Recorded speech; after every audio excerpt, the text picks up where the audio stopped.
science fiction is like the spoonful of sugar. It has always been a way for us to tell stories about who we are today, the things that we're dealing with, and to do it in a way that's fun and entertaining, and maybe you don't really know that you're getting the medicine. The Martian Manhunter is an alien from Mars. He's the only surviving being from this planet. His people, all of his people were killed.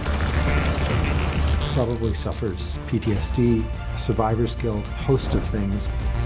I really love comparing Martian Manhunter and Jon Jones to Superman, because I think on the surface level they're very similar. They have similar superpowers. With the shape-shifting abilities, phasing abilities. I'm sorry. The ability to read people's minds. For what? Clark Kent and Superman are able to be successful because, in part, they look human. My name is John. John's natural appearance would probably trigger everybody's bigotry, no matter what. What is it? What the God? You see that? I wonder if Superman hanging out with Martian Manhunter would sensitize Clark a little bit more to the fact that he's not actually human, and also sensitize him a little bit more to minority issues in his own life and minority issues in general. You're the last. You're like me. The similar themes of being the last of his people and learning about humanity and coming from a doomed civilization, those are all things that we associate with some of our greatest heroes. And Jon Jones is no different. Jon Jones is the ultimate outsider. He will never look like the people that he shares a home with, pushes him into that category of even being further other than Superman can. I was the only survivor, the last of my kind. When you read stories about Martian Manhunter, there's a lot to identify with. When you come from a war-torn civilization, and then you're suddenly in a whole new world.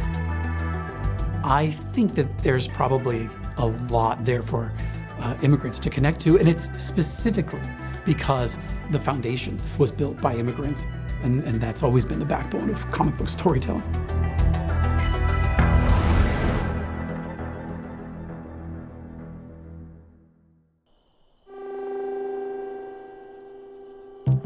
Man of Tomorrow begins with young Clark Kent watching a movie. I know what you are. You're An alien? I think the way that Clark watches this 50s sort of B sci-fi movie helps start us on his journey. I remember the first time I saw that in Darwin Cook's masterpiece comic book, DC: The New Frontier. I could look back to my upbringing and go, yeah, my parents, who come from Mexico, were also absolutely watching movies and television. That was part of their assimilating to whatever the culture was where we were. Comic books also are a really handy way to learn a language because they have the visual cue to everything that's being said. Pop culture is sort of the most honest representation of who we are as humans. That's the genius of Darwin Cook. I feel like he tapped into that really great angle for Jon Jones for Martian Manhunter. And I feel like even since that book, a lot of that has influenced how he's been depicted in other areas of pop culture since then. Martian Manhunter's most endearing quality, that in spite of all this hardship, he's still a good guy, and he still tries to see the best in people. I should never have revealed my natural form. Everybody at one point or another feels like an outsider. To live in a time the way John lives on Earth, in a time of great xenophobia, it explains a lot about who he is, why he makes the choices he makes, why shape-shifting is one of his most important powers. I think it's implied that he's seen some of the worst of us, certainly in America. You can't change me. If you know anything about the history of Mars in the comics, The destruction of that civilization was very much because of a race war. Identity and how one presents oneself. You'd have to think that John Jones has a lot to say about that, and it informs all of his decisions about how he presents himself to the Earth. John came from this war-torn planet that was all about ethnic cleansing and all about the red Martians killing green Martians. He escaped all that and then landed on a planet where beige and slightly darker beige was a major problem.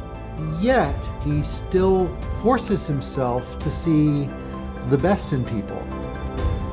It's kind of tragic that he feels that he must still hide himself from the rest of Earth, from the rest of the world, because he and his compatriots are involved in stories about acceptance. He's one of those heroes.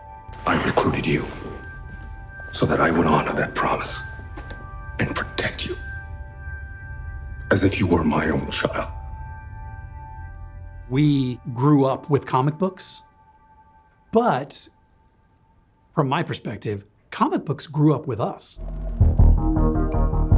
The richness of the stories that have been told in comics, in animation, in movies. Please come home. It's only gotten stronger, it's only gotten deeper.